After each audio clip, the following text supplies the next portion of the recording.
OK, donc, le titre du message aujourd'hui, ça s'appelle « Désillusion des illusions ». Avant que débute le confinement, qu'on se retouche chacun là, à la maison, on avait commencé ici à l'Église une série sur le livre de l'Ecclésiaste. Et pendant tout son livre, Salomon répète toujours le même refrain qui dit « Vanité des vanités, tout est vanité et poursuite du vent ». On parle d'un gars ici qui a tout fait dans sa vie, qui a tout essayé de qu'est-ce qui pouvait être fait à son époque. Il y avait le pouvoir, il y avait la richesse, puis il y avait l'autorité aussi de faire tout ce qu'il voulait dans sa vie. Et après avoir tout essayé, puis après avoir goûté à tout ce qui se faisait dans ce monde, son verdict est que tout ça, c'est du vent, c'est futile, ça procure pas le bonheur, c'est rien. Et aujourd'hui, ça fait déjà plusieurs semaines qu'on est en confinement. Je pense on vient d'entamer notre 7e semaine, si je sais bien compter.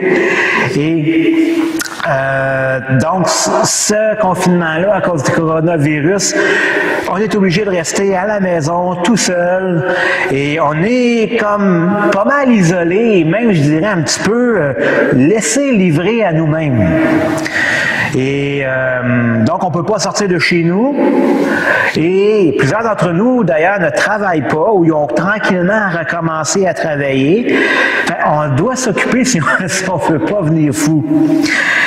Alors, qu'est-ce qu'on fait? Ben, on va regarder la télé, on va bricoler, on va aller sur Internet, sur Facebook, sur YouTube, Netflix, Pinterest, etc. On va lire des livres, on va faire de la cuisine, on va papoter, on va bricoler, on va prendre des marches, on va essayer de faire un peu de sport. Bref, on veut essayer de rester occupé. Et c'est important de rester occupé si on veut garder une certaine santé mentale. Toutefois, la question à se poser, c'est avec quoi garde-t-on nos pensées occupées?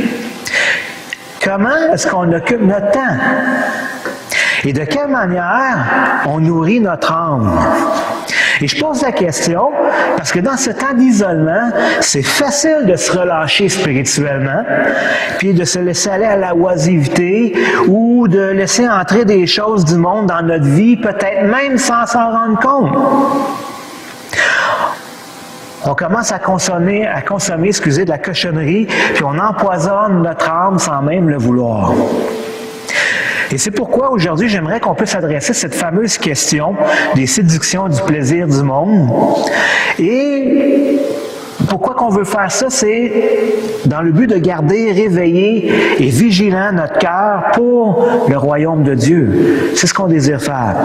Et ce matin, on va observer 3 vérités concernant les attraits des plaisirs du monde, concernant les attraits des choses du monde.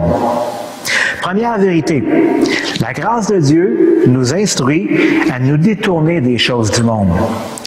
Si vous lisez avec moi dans l'Épître de Tite, chapitre 2, versets 11 à 12, qui dit ceci. « En effet, la grâce de Dieu s'est révélée comme une source de salut pour tous les hommes. Elle nous éduque et nous amène à nous détourner de tout mépris de Dieu et à rejeter les passions des gens de ce monde.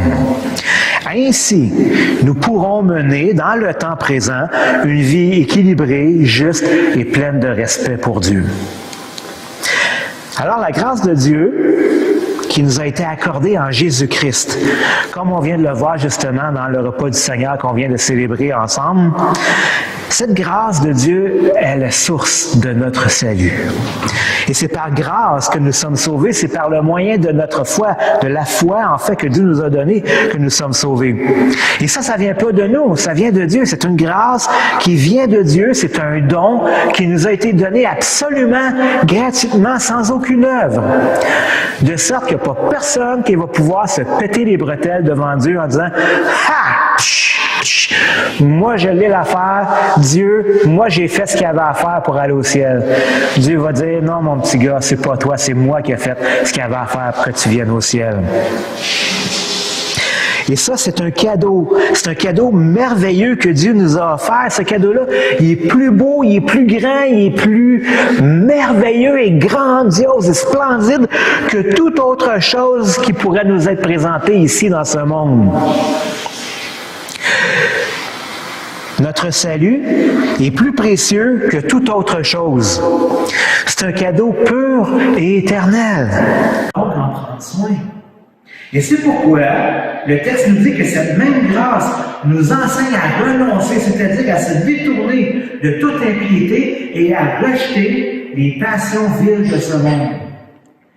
L'impiété, c'est d'avoir un mépris de Dieu. C'est ça que c'est l'impiété. Et le mépris de Dieu, ça ne veut pas nécessairement dire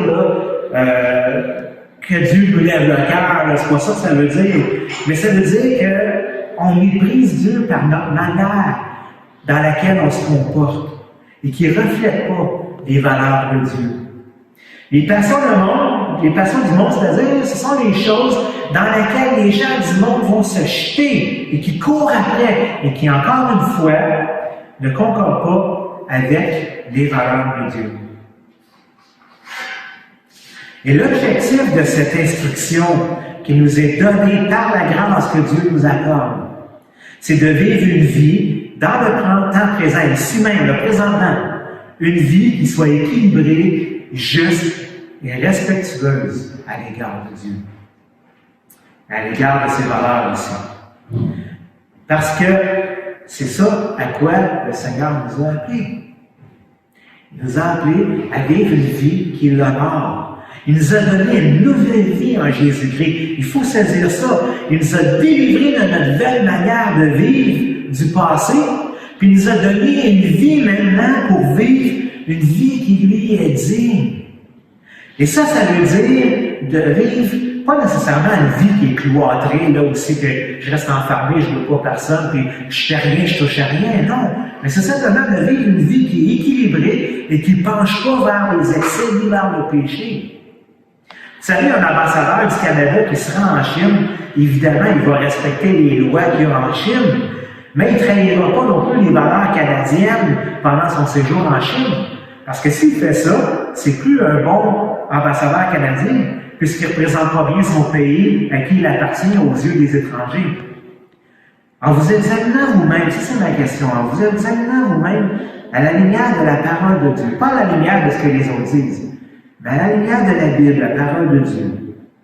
Êtes-vous un ambassadeur ou une ambassadrice fidèle de Jésus-Christ et de son royaume durant votre séjour sur cette terre? Reflétez-vous bien le royaume à qui vous appartenez. Mais pourquoi la grâce de Dieu nous enseigne à nous détourner des choses du monde? C'est ce que la deuxième vérité va nous dire. Les choses du monde étouffent notre foi en Dieu. Si on regarde ensemble ce que Jésus dit dans l'Évangile de Marc, au chapitre 4, versets 18 à 19, Jésus dit, dans une des paraboles très connues, la parabole des différents types de terrains, il va dire, d'autres reçoivent la semence parmi les ronces. Ce sont ceux qui écoutent la parole, mais en qui elle ne porte pas de fruits, parce qu'elle est étouffée par les soucis de ce monde, l'attrait trompeur des richesses et toutes sortes d'autres passions qui pénètrent en nous. On prend souvent cette parabole-là des différents types de terrains dans un contexte d'évangélisation. Et oui, c'est vrai, mais cette parabole-là ne s'arrête pas. Ne s'arrête pas au moment où une personne fait une prière pour être sauvée, ou ni même dans les premiers mois suivant cette prière-là, suivant cette profession de foi. D'ailleurs, ces deux versets-là font surtout référence à la résilience de la foi et à la persévérance jusqu'à la fin ou pas. Dans ce cas-ci, ça parle des gens qui ne persévèrent pas dans la foi jusqu'à la fin. Et ces personnes, oui, ils peuvent peut-être prétendre qu'ils sont chrétiens, mais on ne voit pas le fruit d'une sincère repentance et d'obéissance non plus au Seigneur dans leur vie. Ces gens ont probablement bien commencé, ils ont probablement eu un beau départ, mais ils n'ont pas atteint la ligne d'arrivée de la foi. Pourquoi? Qu'est-ce qui s'est passé en chemin? Eh bien, leur foi a été étouffée. Et leur foi peut avoir été étouffée par trois choses. La première chose qui étouffe la foi, ce sont les soucis de la vie, les soucis de ce monde. Ici, on ne parle pas simplement des inquiétudes. Le mot souci ici, c'est pas ça qu'il veut dire, mais c'est plutôt les affaires, les intérêts, les choses qui concernent ce monde et qui vont nous donner des préoccupations. Au lieu de s'intéresser aux choses de Dieu, on s'intéresse plutôt aux choses de cette vie présente. Les choses du monde ont plus d'importance, ont plus d'attrait à nos yeux que les choses du royaume de Dieu. La deuxième chose qui va étouffer la foi, c'est l'attrait trompeur des richesses. Dans l'attrait trompeur des richesses, le Seigneur Jésus et même les apôtres ont passé leur temps, si on veut être honnête, là, ils ont passé leur temps à avertir des dangers des richesses, comme de quoi c'était un piège dans lequel plusieurs d'ailleurs se sont égarés et ont fait naufrage en ce qui concerne la foi. Mais ici, on ne parle pas directement des richesses, mais plutôt de son attrait. Parce que d'être riche, c'est pas péché en soi, là, mais c'est l'effet pervers que provoque son attrait qui nous conduit à une ruine éternelle.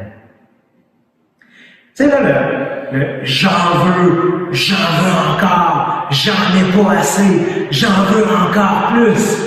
Ça vient pas de Dieu. Ça vient du monde et ça vient des appétits de la chair. Quand on parle de richesse ici, on peut évidemment aussi mettre dans le tas là, les biens matériels, pas juste l'argent. Tu sais là, quand tu files pas, on file pas trop, ça arrive des fois, on se sent un peu maussade. Puis là, ça peut être facilement tentant qu'au lieu d'aller se réfugier vers Dieu, on s'en va essayer de remplir notre insatisfaction en achetant des cossins, des bébés, des trucs d'à peu près n'importe quel genre. Même qu'après ça, quand on fait mieux, on se pose même la question, comment ça se fait que j'ai acheté ça, tu sais? Oui, ça procure la joie, mais pas longtemps, puis pour être honnête, ça remplit rien du tout. Ça fait juste qu'agrandir le vide qu'on ressent en dedans. Troisième chose qui étouffe la foi, les autres passions qui pénètrent en nous. Ça, c'est les passions, les envies, les choses qui nous attirent, les affaires qui attisent tous nos sens et qui nous attirent. Les passions, ils viennent dans différents emballages, puis ils viennent de différents formats. Honnêtement, ça ne servirait à rien de les cataloguer parce qu'il y en a trop. Et toutes ces passions nous viennent du monde et de la chair qui est jamais satisfaite et qui veut rien savoir d'ailleurs de se soumettre à la volonté de Dieu. Donc, ces trois choses viennent étouffer la foi et la soif qu'on a de Dieu.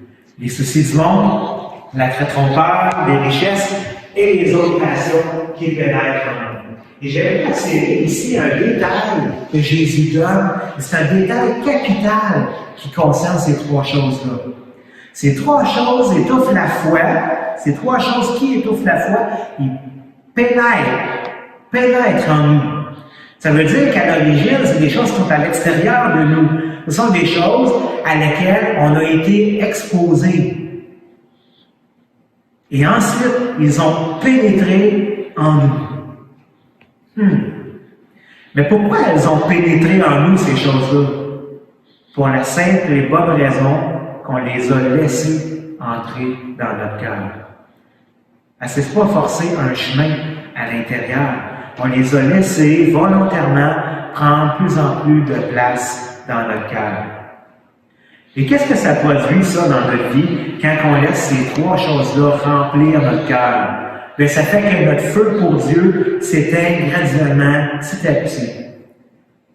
On perd tranquillement notre zèle pour Dieu et notre désir de passer du temps avec lui diminue. Et paradoxalement, plus on remplit notre cœur de ces cochonneries du monde, plus on devient vide à l'intérieur. Et ces cochonneries ont finalement étouffé notre foi de sorte qu'elle ne porte plus de fruits pour le royaume de Dieu. Notre foi est devenue morte. Vous savez, dans la nature, une plante qui est étouffée par les ronces est appelée à mourir faute de soleil et faute de nutriments. Pourquoi? Parce que les ronces qui poussent tout autour la serrent de tout partout et les racines vont venir voler tous les nutriments qu'il y a dans la terre et les ronces vont cacher le soleil de sorte que la plante n'est plus capable de se nourrir. Et ça prend à ce moment-là l'intervention du jardinier pour venir arracher les ronces et entourer en plus cette plante-là des bons nutriments qu'elle a besoin de l'exposer au soleil afin qu'elle puisse retrouver la santé. Dans ta vie en ce moment, Ta foi est-elle en train d'être étouffée tranquillement, doucement, par les ronces de Facebook, de la télé, de Netflix, ou toute autre chose qui peut prendre bien de la place dans tes occupations hebdomadaires? Peut-être que toi aussi en ce moment, tu as besoin de te soumettre au jardinier de ton âme et de lui demander qu'il vienne arracher les ronces que tu as laissées pousser dans le jardin de ton cœur. Peut-être as-tu besoin à nouveau d'être exposé à la lumière de la présence de Jésus-Christ et d'être nourri par les nutriments de sa parole, qui est la Bible. Mais pourquoi au juste les choses du monde étouffent notre soif de Dieu et nous éloignent de lui? C'est ce que la troisième vérité va nous dire. Les choses du monde sont contraires à la pensée de Dieu. Si vous tournez avec moi dans le premier épître de Jean, au chapitre 2, verset 16, Jean a écrit ceci.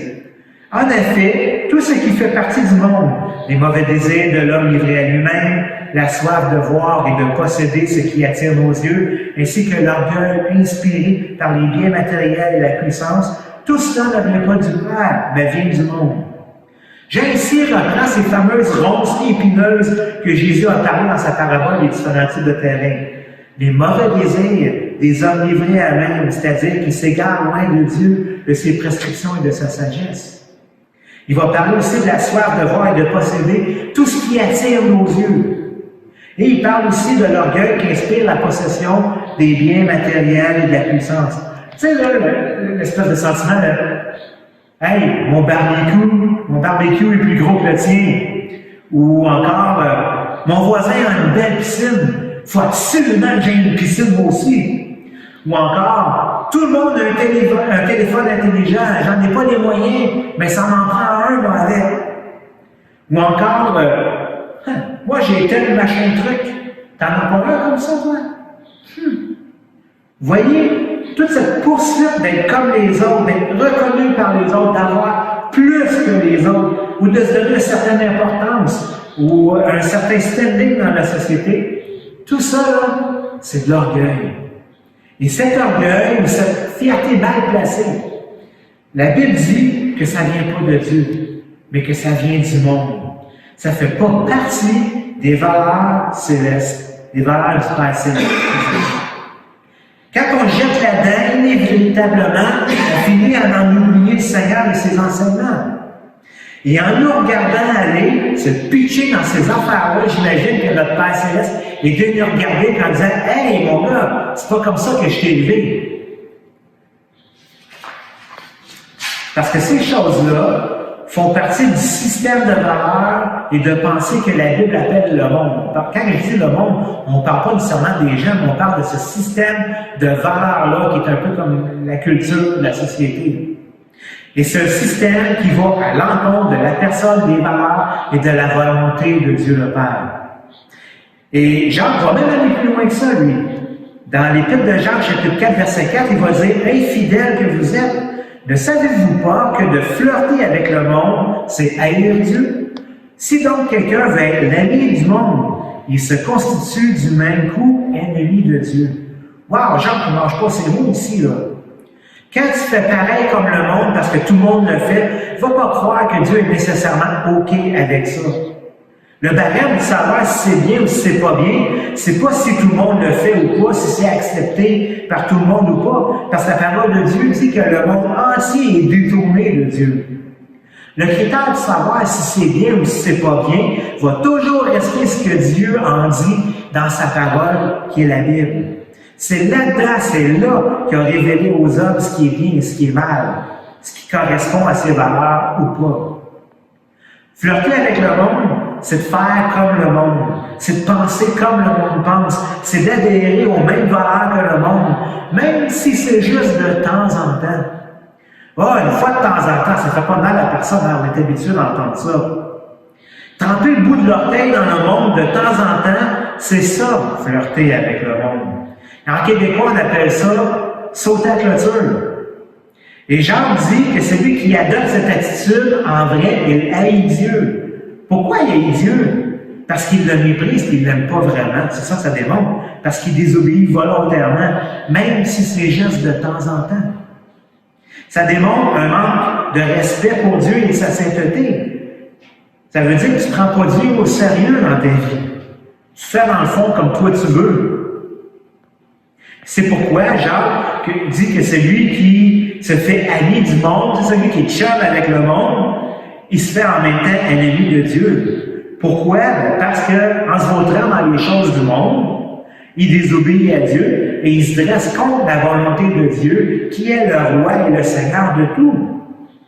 Celui qui agit et qui vit ainsi devient en fait un traître aux yeux de Dieu, qui par amour pour nous, il nous a donné la vie en son propre Fils unique, qui a donné sa vie à notre place à la croix pour nous sauver de ce monde et de l'esclavage du péché.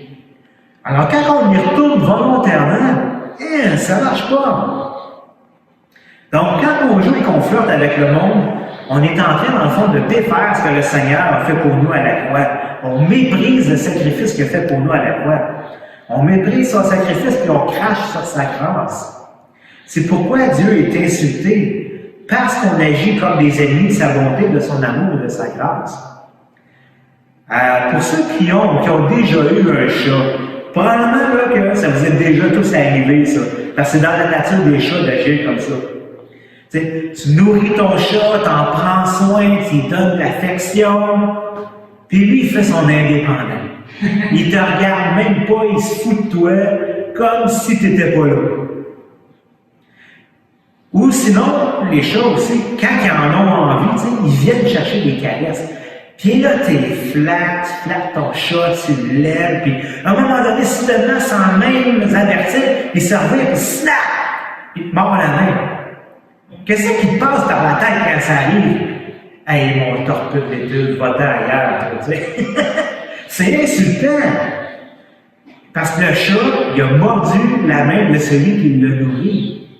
Tu fais pas ça. Tu fais pas ça. C'est insultant. Bon, OK, il y a quelqu'un qui a un chien quelque part, qu'il faudrait fermer le micro, s'il vous plaît. Je suis désolé. On parle de chat ici, on parle pas de chien, là. Le chat s'est dressé contre toi, c'est insultant. C'est la même affaire pour nous, pour celui, envers celui à qui on a, excusez, j'ai perdu le fil un peu.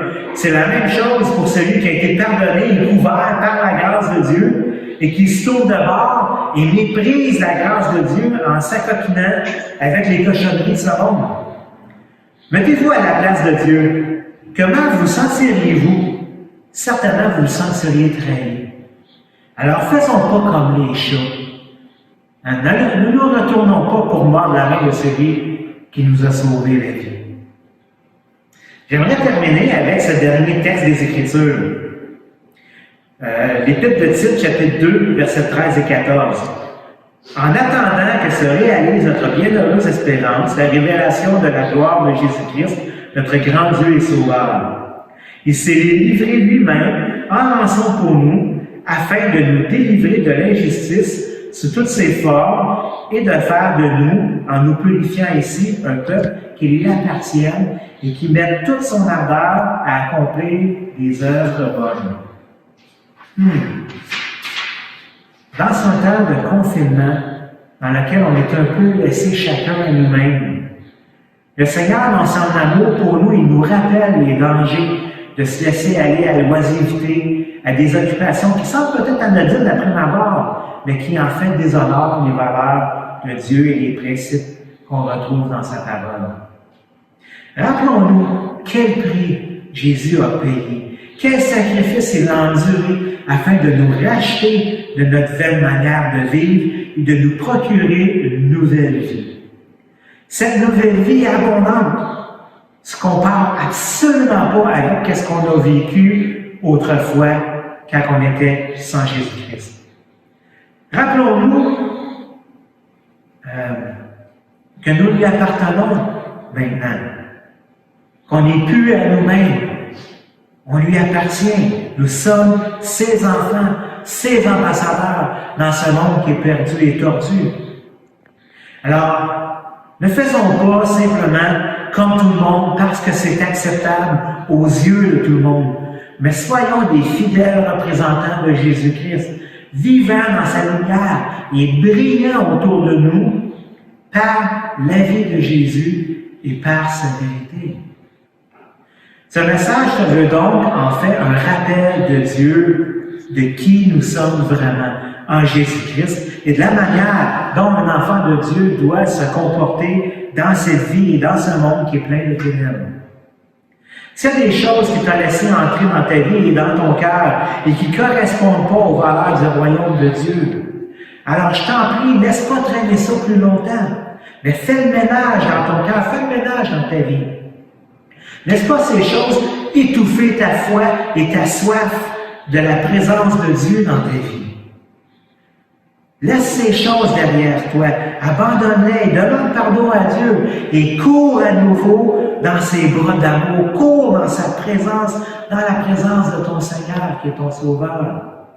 Retrouve ta soif de lui et la joie que tu avais de rester constamment dans sa présence. Rappelle-toi quand c'était tellement intense que tu n'avais pas envie de faire autre chose que d'être avec lui.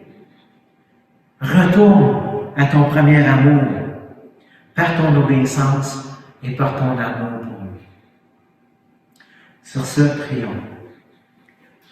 Père bien-aimé, oui Seigneur, comme on a vu ce matin, avec le repas du Seigneur, ce que tu as payé comme prix, afin, Seigneur, qu'on soit racheté du monde et qu'on devienne tes enfants, adoptés, aimés, purifiés, lavés, sanctifiés, et maintenant qu'on ait part à ton héritage, à ton royaume.